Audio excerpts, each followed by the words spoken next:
It's Ahsoka August, so I thought what better way to celebrate than by taking a look at the limited edition Ahsoka Tano box set from 2022. Welcome back to The Order, where we talk about all things awesome and collectible. Today we'll take a look at everything that you get with this limited edition box set by Disney, any features, and in particular, look at whether it's worth the current aftermarket price in the run-up to the Ahsoka series debut. If you enjoy this video, it would be awesome if you could leave a like and subscribe.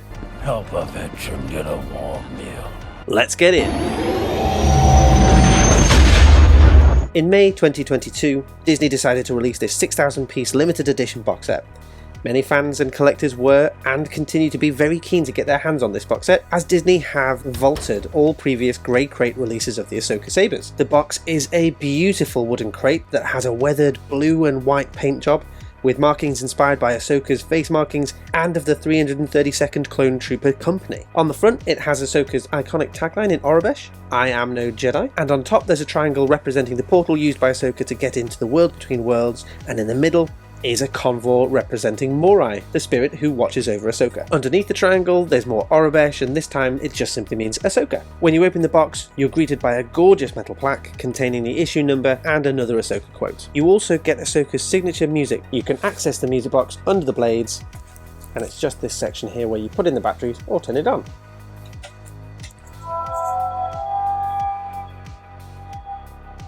Moving on to the hilts, these are designed to look like the sabers used by Ahsoka in Rebels, The Mandalorian, and in her upcoming series. This marks the third release of this particular legacy lightsaber design.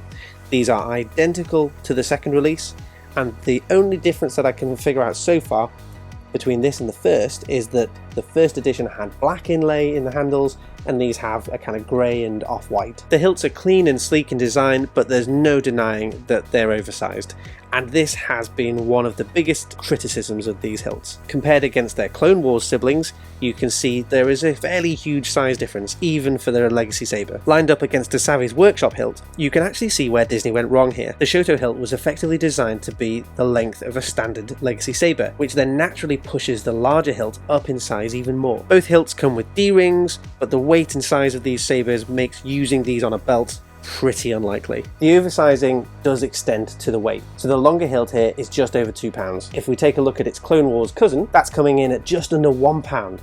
That's a massive difference, and it's for that reason that when we talk about these being oversized, I don't think people are really talking just about the size. The weight of these makes them genuinely really hard to wield. In spite of all of that, I do still think these are beautiful hilts. Let's take a look at the electronics. Lightsabers never look good in the day, so let's start with that caveat, but here we go. And that's okay.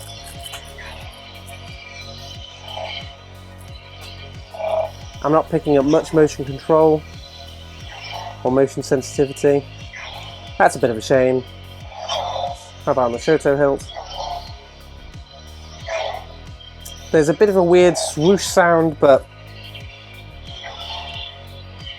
it's not great. Disney did give us push button controls here.